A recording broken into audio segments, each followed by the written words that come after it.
Welcome to the Pricing for the Planet podcast, the podcast that explores the intersection of business and sustainability. Today, I love the topic that we will cover because it's about shared value. Virginie, thank you so much for being here with us today. Thank you very much for having me. So, Virginie, we have this tradition in our podcast. We start from the end. So, what would be the key message you would like the audience to remember from this podcast? So, what I like our listeners to remember from today's episode is how businesses can go one step further than philanthropy, corporate social responsibility, or ESG reporting. I don't say this are not valuable and they should stop all of those. But by adopting a shared value strategy, they could achieve their sustainability goals while making profit. This is what we call creating shared value, and this is not a far-fetched dream. I will share a concrete example later. Perfect. That's exciting. And Virginie, maybe I will let you introduce yourself. I know you have a very interesting, life and, journey. So I can't wait to learn more about your journey.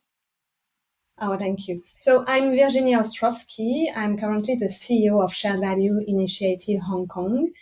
We are a nonprofit organization. We rally businesses that strive to align profit and purpose by creating shared value.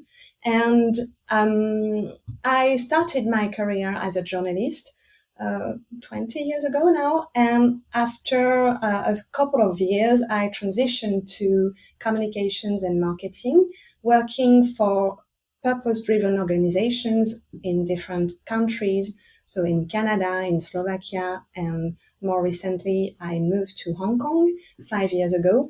And I work for Shared Value Initiatives for 3 years already. And since the start of the year, I became the CEO. So very excited by this new chapter of my career. That's it. Well, congratulations. I mean, being CEO of this organization is quite an achievement. So congrats. Maybe for the audience, because I know it's super obvious for you, but what is shared value? So the concept of shared value was coined in 2011 by Harvard Business School professors Michael Porter and Mark Kramer. And creating shared value is a business strategy where companies use their corporate assets and expertise to solve profitably social and environmental issues. So they create financial value, the profit, while creating value for the society and the planet. This is why it is called creating shared value. And it's super relevant because we keep talking about sustainability because we have to, there is urgency, but shared value could be the right approach, the right concept to help companies to be more sustainable. Yeah, definitely. It's really, I think, the best way to achieve sustainable goals without, distracting your roadmap, without, forgetting your business achievement, your business goals. So let me explain a bit more what it is. Recently, I heard from a successful serial entrepreneur about, his secret. He said, if business leaders look for money in the first place, problems will arise. But if they look for a problem to solve first, then money will come to them. And this is exactly the same logic that applies to create shared value, except that in this case, problems are environmental and social issues like pollution, climate change, inequity, or inclusion. So creating shared value happens when a company identifies a problem which sits at the intersection of social and environmental needs, but also and their corporate expertise. And when they find this intersection between, social and environmental needs and their operations, their daily business. And when they turn this problem into a business opportunity, then these businesses will create shared value. So when a company adopts a shared value business model, this company doesn't use the value they have already created to allocate it to a special cause, which is the case for philanthropy or corporate responsibility. They don't only assess their sustainability risks, like what they do for their ESG reporting, which is much more in the compliance area. What a company does while they create shared value is they use their core business model to tackle environmental and social issues by finding a profitable solution. So usually when a company changes their perspective on environmental or social issues that intersect with their daily operations, they will really transform their way of looking at their business. So usually they will become much more creative, much more innovative. They will open new avenues and find new solutions, which will create a competitive advantage compared to other businesses in the same industry. So in the end, these businesses adopting a shared value strategy often become leaders in their field, and they disrupt a whole industry by providing disruptive innovative solutions to these specific social or environmental issues.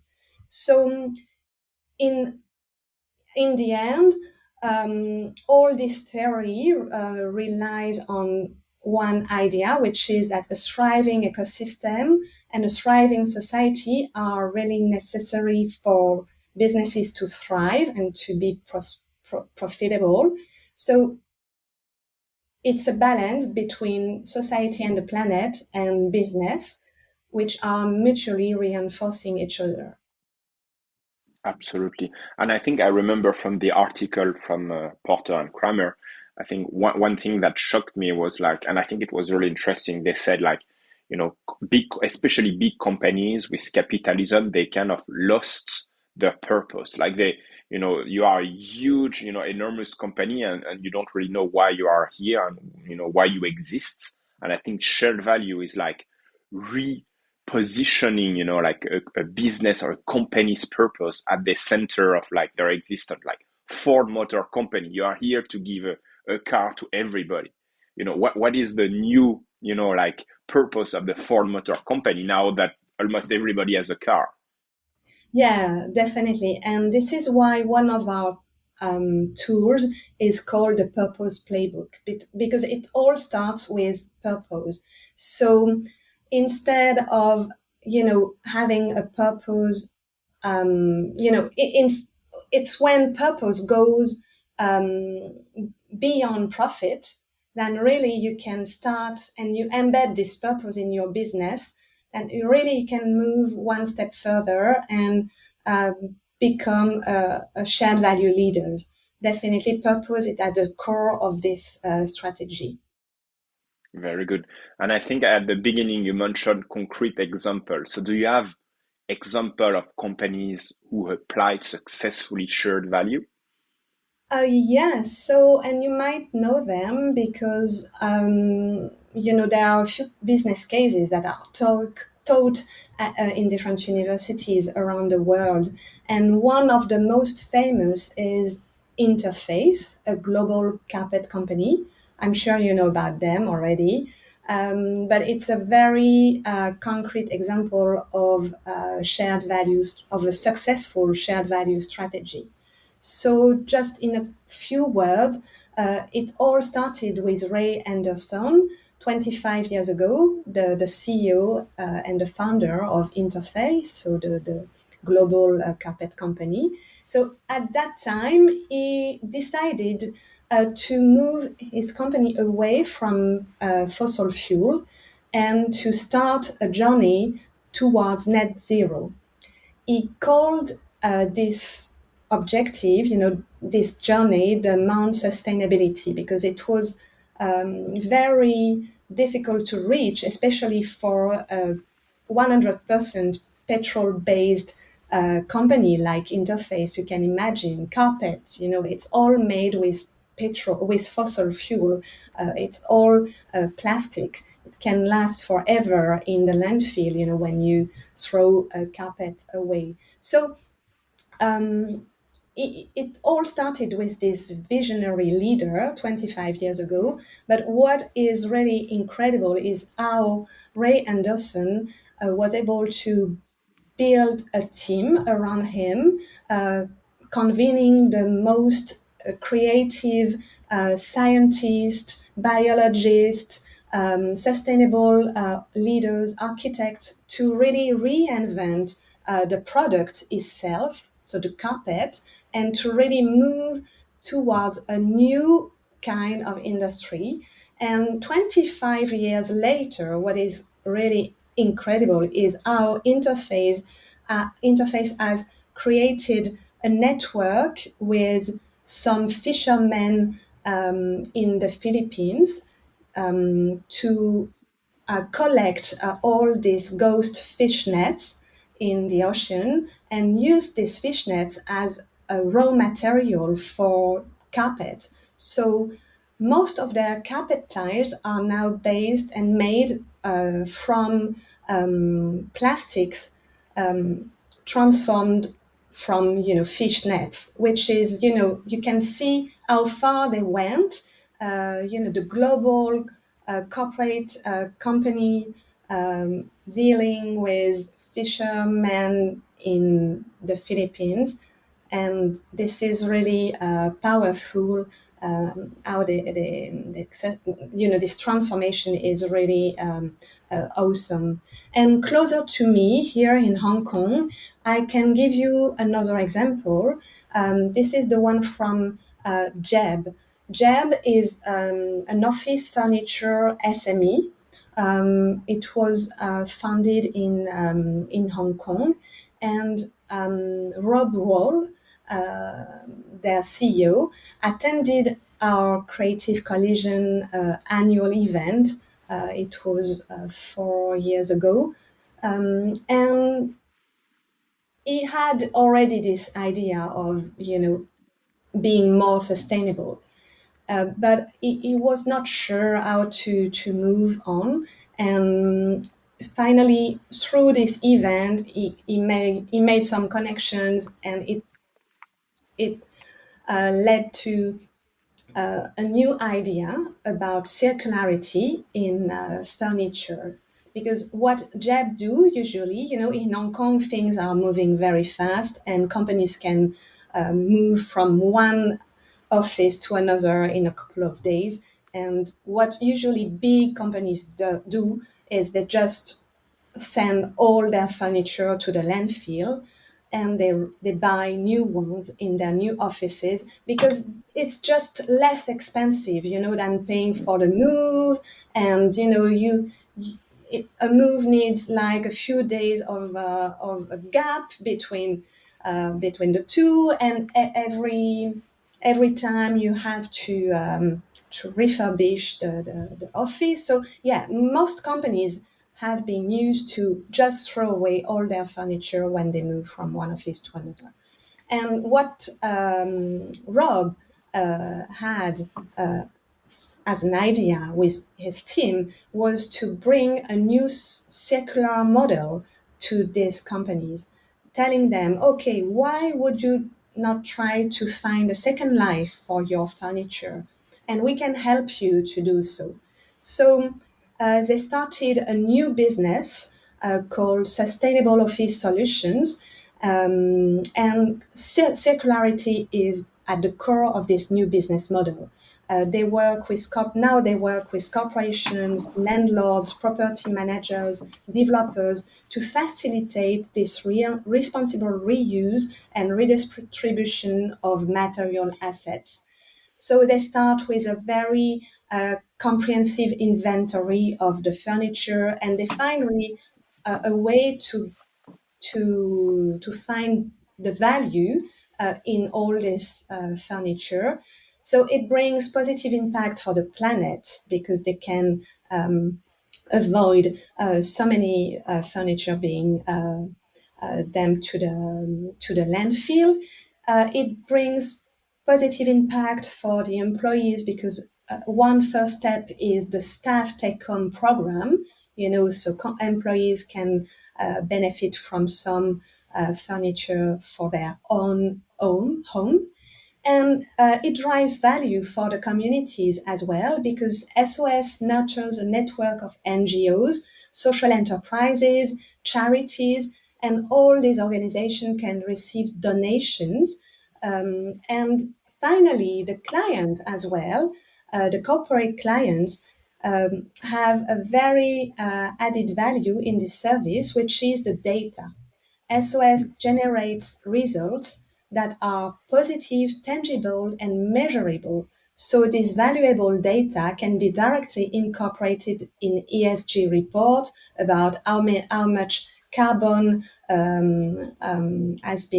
emission has been avoided and how many people have been impacted positively by receiving the furniture, and so on and so forth. So this is a new branch in this company called JEB, which has another business model, but which is profitable and at the same time create value for the community and the planet.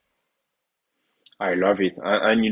We did a podcast episode on remanufacturing, and I'm sure for Jeb, I'm sure it's more profitable because the raw material it's kind of cheap because it used to be a waste.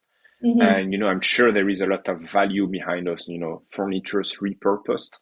So I would be curious to see, the profitability margin than, creating from scratch a new piece of furniture. So Mm-hmm. super interesting. And you mentioned, I want to deep dive on this one because you mentioned the Shared Value Initiative Hong Kong. What is it? How is it working? Mm-hmm. So we are a non-profit organization. We were founded 6 years ago by a group of business leaders, very purpose-driven business leaders. And we are based on a membership, but also offering some advisory services or a one-off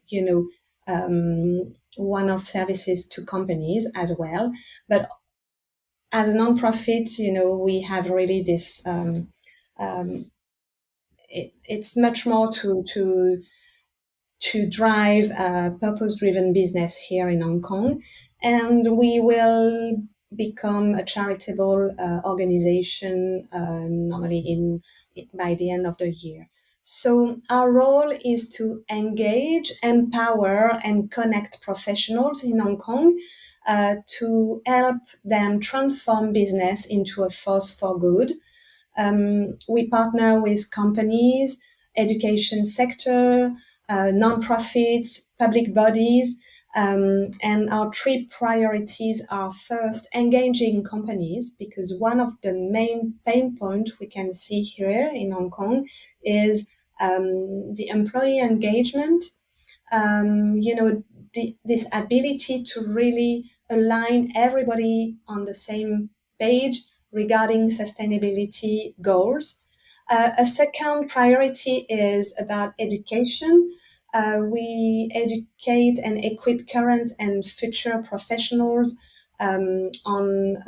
with practical tools and a better understanding of what is shared value, what is responsible business, and how it can drive profit and value for the society and the planet at the same time. And the third priority is about the ecosystem, because one way of creating shared value is really about working as a cluster, connecting communities, public bodies, academics, a bit like what Interface has done with the fishermen in the Philippines.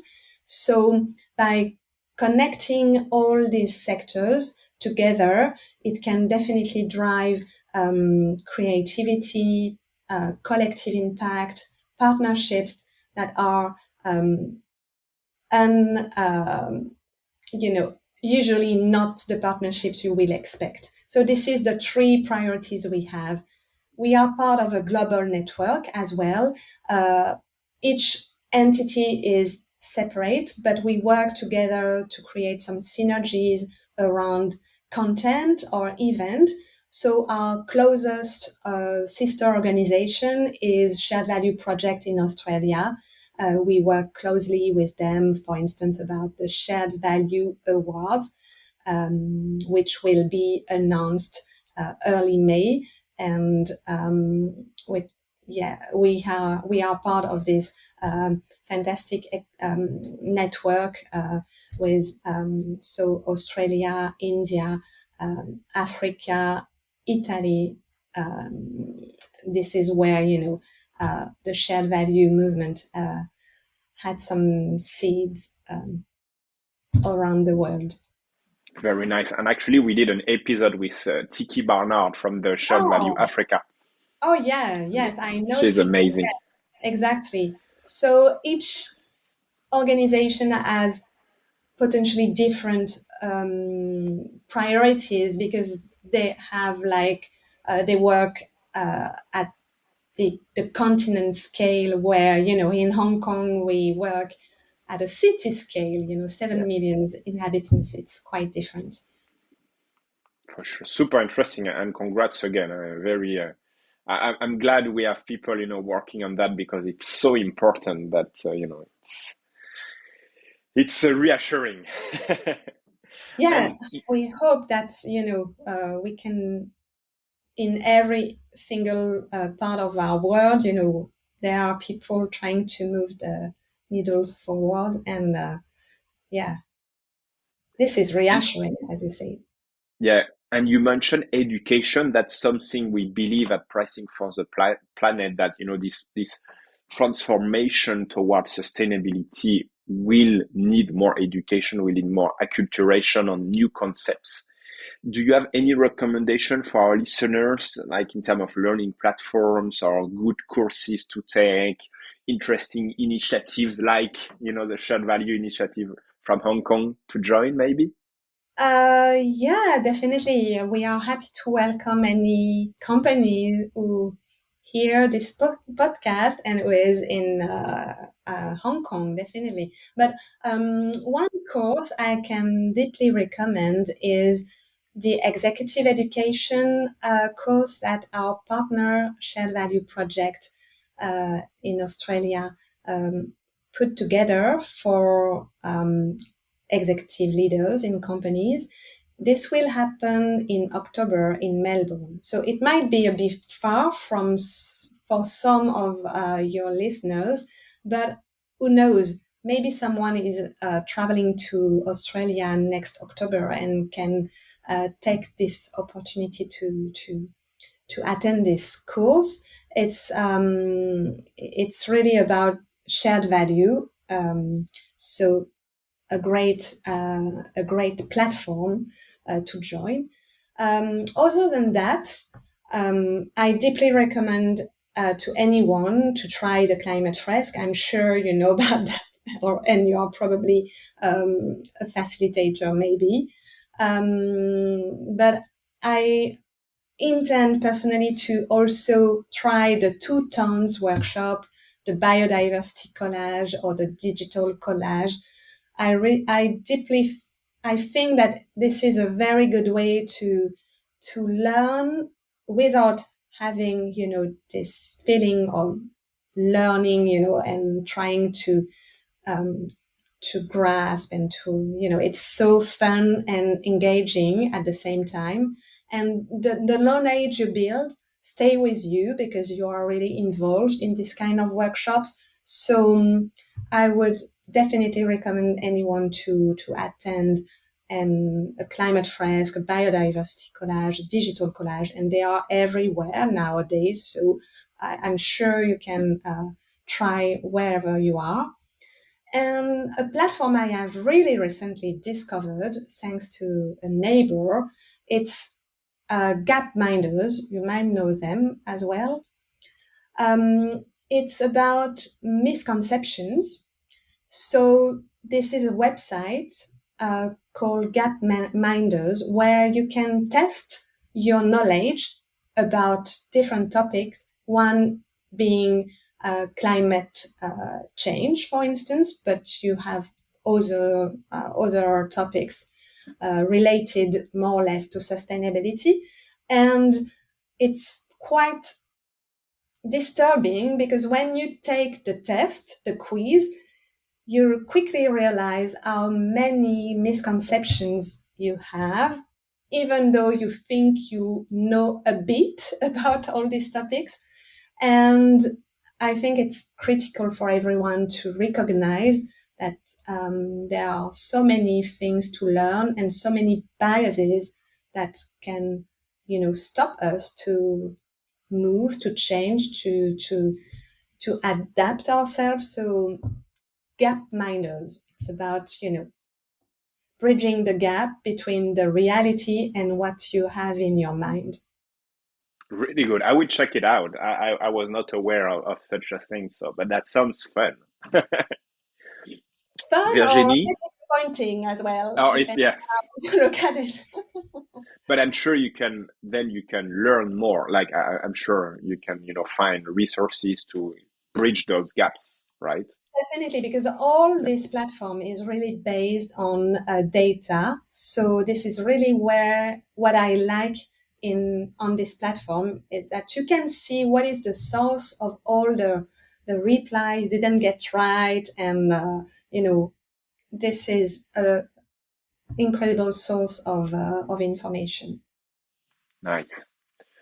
Virginie, thank you so much. It was super interesting. Maybe one thing, can people follow you on LinkedIn? Should they check your website? What is the best way to follow up all the good stuff you are doing with the Shared Value Initiative Hong Kong? So definitely, you can check our website, sharedvalue.org, sharedvaluehk.org, where we post a lot of content, a lot of news. You can follow us on LinkedIn as well, Shared Value HK. You will find us, and you can also connect directly with me if you want on LinkedIn. This is Virginie Ostrowski. That's quite simple. And yeah, happy to Perfect. keep in Virginie, yeah, thank you. And if you want to continue the journey with us, you can go on our website, www.pricingfortheplanet.com. We have a free newsletter like every 2 weeks. We call that the bi-weekly digest, where we explore this intersection between business and sustainability. We often quote the good stuff that the Shared Value Initiative are doing. Could be from Africa, could be from Australia or Hong Kong. We are trying to, to catch those golden nuggets. And thanks a lot for the audience. Thanks for following us. Thanks for your interest. Thanks for your attention, and be well.